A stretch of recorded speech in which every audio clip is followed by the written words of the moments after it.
आप देख रहे हैं सत्यहिंदी.com।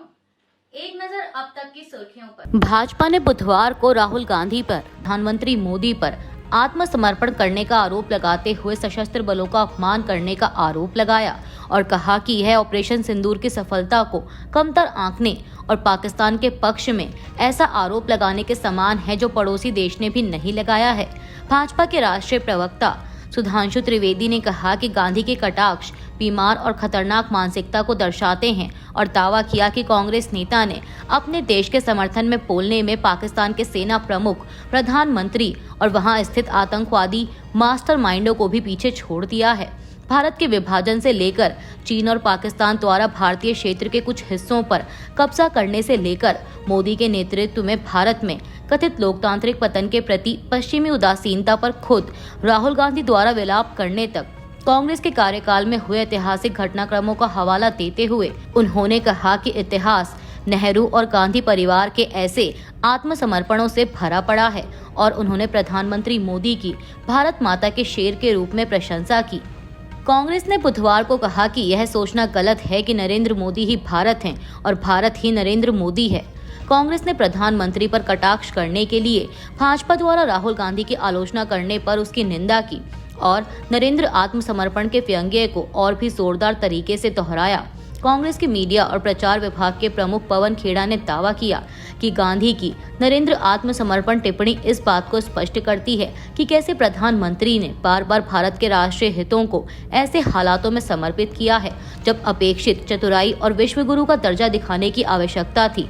भाजपा के लोग पिछले 11 सालों से अपने हीरो के लिए एक फिल्म बना रहे थे, मुकद्दर का सिकंदर, लेकिन जब फिल्म बनकर तैयार हुई तो वह नरेंद्र का आत्मसमर्पण निकली। कांग्रेस नेता ने कहा कि दरअसल बहादुरी का कोई इंजेक्शन नहीं है, बल्कि यह व्यक्ति के चरित्र में अंतर्निहित है। भाजपा और आरएसएस के लोगों का इतिहास कायरता का रहा है। भाजपा ने कांग्रेस सांसद राहुल गांधी पर प्रधानमंत्री नरेंद्र मोदी के खिलाफ अभद्र टिप्पणी करने का आरोप लगाया है। बीजेपी के राष्ट्रीय प्रवक्ता प्रदीप भंडारी ने कहा कि राहुल गांधी के शब्द उनके संस्कारों को दर्शाते हैं। वह देश के प्रधानमंत्री के खिलाफ ऐसी अभद्र टिप्पणी करते हैं, लेकिन राहुल से यही उम्मीद की जा सकती है जिनका दिल पाकिस्तान के लिए धड़कता है। दरअसल आपको बता दें कि इससे पहले लोकसभा में नेता प्रतिपक्ष राहुल गांधी ने भोपाल में कांग्रेस कार्यकर्ता सम्मेलन को संबोधित करते हुए भाजपा और आरएसएस पर तंज कसा था। उन्होंने कहा था कि अब मैं भाजपा और आरएसएस वालों को अच्छी तरह से जानता हूं, इन पर थोड़ा सा दबाव डालो तो ये लोग डर के भाग जाते हैं।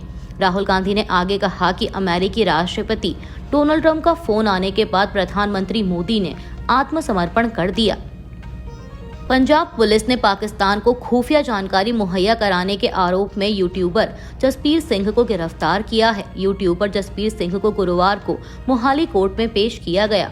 पंजाब के पुलिस महानिदेशक गौरव यादव ने बताया कि रूपनगर जिले के महलान गांव का निवासी जसबीर सिंह यूट्यूब चैनल जान महल चलाता है। पुलिस ने दावा किया कि जांच में पता चला कि इसका संबंध एक पाकिस्तानी खुफिया ऑपरेटिव शाकिर उर्फ जट रंधावा से है।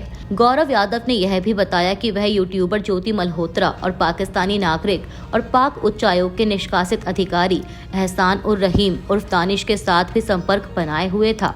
पुलिस जांच से पता चला है कि जसबीर दानिश के निमंत्रण पर दिल्ली में पाकिस्तान राष्ट्रीय दिवस कार्यक्रम में शामिल हुआ था। यहाँ जसबीर ने पाकिस्तानी सेना के अधिकारियों और ब्लॉगर्स से मुलाकात की थी। गौरव यादव ने कहा है कि ज्योति मल्होत्रा की गिरफ्तारी के बाद जसबीर ने पाकिस्तानी ऑपरेटिव्स के साथ मिलकर संचार संबंधी सबूत मिटाने की कोशिश भी की है। ऑपरेशन सिंदूर के तहत भारत की कार्रवाई के बाद पाकिस्तान को बड़ा नुकसान हुआ है, जिसके बाद एक बार फिर पाकिस्तान दुनिया भर के देशों के सामने सहायता के नाम पर भीख मांगने पहुंच गया है। एबीपी की एक रिपोर्ट के मुताबिक इस बीच एशियाई विकास बैंक यानी एडीबी ने पाकिस्तान के लिए 800 मिलियन अमेरिकी डॉलर के बेल आउट पैकेज को मंजूरी दे दी है। भारत के विरोध के बावजूद एडीबी ने ये कदम उठाया है। भारत ने आतंकवाद को फंडिंग करने के इतिहास के कारण पाकिस्तान को किसी भी तरह की सहायता पर कड़ी आपत्ति जताई थी। इससे पहले पाकिस्तान को अंतर्राष्ट्रीय मुद्रा कोष यानी आईएमएफ ने भी करीब 8,500 करोड़ रुपए का बेल आउट पैकेज जारी किया था। भारत ने पाकिस्तान की आर्थिक कमजोरी का हवाला देते हुए लोन की राशि के दुरुपयोग पर भी गंभीर चिंता जताई है। भारत का कहना है कि एडीबी और अन्य अंतर्राष्ट्रीय संस्थाओं से मिलने वाले लोन का उपयोग पाकिस्तान अपने देश के विकास की बजाय आतंकवाद और सैन्य खर्चों के लिए कर सकता है। भारत ने कहा कि एडीबी और आईएमएफ से कई बार लोन के बाद भी पाकिस्तान अपने आर्थिक सुधारों को लागू करने में बार बार विफल रहा है। वहीं पाकिस्तानी अखबार द एक्सप्रेस ट्रिब्यून के अनुसार पाकिस्तान विदेश मंत्रालय ने कहा है कि इसका उद्देश्य घरेलू संसाधन जुटाना और वित्तीय सुधारों के माध्यम से अर्थव्यवस्था को स्थिर करना है। मंत्रालय ने कहा कि इस सहायता से टैक्स प्रणाली में सुधार और राजस्व में बढ़ोतरी मिलेगी। यह आर्थिक आत्मनिर्भरता की दिशा में एक महत्वपूर्ण कदम है। कांग्रेस नेता पवन खेड़ा ने केंद्र की भाजपा सरकार पर निशाना साधा है। उन्होंने दावा किया कि नेपाल चीन के नजदीक बढ़ रहा है। पवन खेड़ा ने प्रेस कॉन्फ्रेंस कर कहा कि नेपाल में जो एंटी इंडिया सेंटीमेंट है वह 10 साल पहले नहीं था। नेपाल में इतना भारी भूकंप आया, इसके बाद भारत ने वहां बहुत सहायता की, लेकिन नेपाल आज चीन से नजदीक आ चुका है। ये सरेंडर नीति नहीं है तो क्या है। सरकार पर निशाना साधते हुए पवन खेड़ा ने आगे कहा कि पाकिस्तान और अन्य देशों के साथ मिलकर चीन जो कॉरिडोर बना रहा है, आप उसका क्या कर पाए? आप आईएमएफ का लोन रुकवा पाए तो बताइए। संसद के मॉनसून सत्र का ऐलान हो गया है। सत्र की शुरुआत 21 जुलाई से होगी। समाचार एजेंसी पीटीआई ने केंद्रीय मंत्री किरेन रिजिजू के हवाले से यह जानकारी दी। एजेंसी के मुताबिक यह सत्र 12 अगस्त 2025 को खत्म होगा। बता दें कि इससे पहले पहलगाम हमले के बाद से ही विपक्ष के कई नेताओं ने सरकार से संसद का विशेष सत्र बुलाने की मांग की थी, लेकिन अब मॉनसून के सत्र का ऐलान होने के बाद साफ हो गया है कि सरकार ने विपक्ष की मांग को ठुकरा दिया है। अंतर्राष्ट्रीय रेड क्रॉस समिति यानी आईसीआरसी की अध्यक्ष मिर्साना स्पोलजारिक ने कहा कि धरती पर कज़ा नरक से भी बदतर हो गया है। जिनेवा मुख्यालय में बीबीसी को दिए एक इंटरव्यू में स्पोलजारिक ने कहा कि मानवता पूरी तरह से खत्म हो गई है। उन्होंने कहा कि इस युद्ध को समाप्त करने, फिलिस्तीनियों का दर्द खत्म करने और इस्राएली बंधकों को रिहा कराने के लिए देश पर्याप्त कदम नहीं उठा रहे। उनका कहना है कि फिलिस्तीनियों से मानवीय गरिमा छिन गई है और अंतर्राष्ट्रीय मानवीय कानून को खोखला किया जा रहा है। गजा में जो कुछ भी हो रहा है वह किसी भी कानूनी, नैतिक और मानवीय मानक से स्वीकार नहीं किया जा सकता। बता दें कि आईसीआरसी एक अंतर्राष्ट्रीय संगठन है जो युद्ध क्षेत्रों में काम करता है और गजा में इसके करीब 130 कर्मचारी हैं। इसमें से अधिकतर फिलिस्तीनी हैं।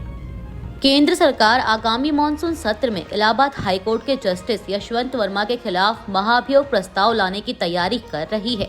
यह कदम सुप्रीम कोर्ट द्वारा गठित एक 3 सदस्यीय जांच समिति की रिपोर्ट के बाद उठाया जा रहा है। इस कमेटी ने जस्टिस वर्मा के दिल्ली स्थित आधिकारिक आवास पर 14 मार्च 2025 को आग लगने की घटना के दौरान बड़ी मात्रा में कैश बरामद होने के आरोपों को सही पाया था। हालांकि जस्टिस वर्मा ने कहा था कि यह कैश उनका या उनके परिवार का नहीं है। केंद्रीय संसदीय कार्य मंत्री किरेन रिजिजू ने इसकी पुष्टि करते हुए कहा कि मैंने सभी प्रमुख राजनीतिक दलों के नेताओं से संपर्क किया है। यह कोई राजनीतिक मुद्दा नहीं है, बल्कि न्यायपालिका में भ्रष्टाचार से संबंधित गंभीर मामला है। इसमें किसी भी राजनीतिक नजरिए की गुंजाइश नहीं है। हम सहमति बनाने की दिशा में काम करेंगे। दिल्ली सरकार की भ्रष्टाचार निरोधक शाखा यानी एसीबी ने सरकारी स्कूलों में कक्षा निर्माण में कथित भ्रष्टाचार को लेकर आम आदमी पार्टी नेताओं मनीष सिसोदिया और सत्येंद्र जैन को तलब किया है। पीटीआई की एक रिपोर्ट के मुताबिक एक अधिकारी ने बुधवार को यह जानकारी दी।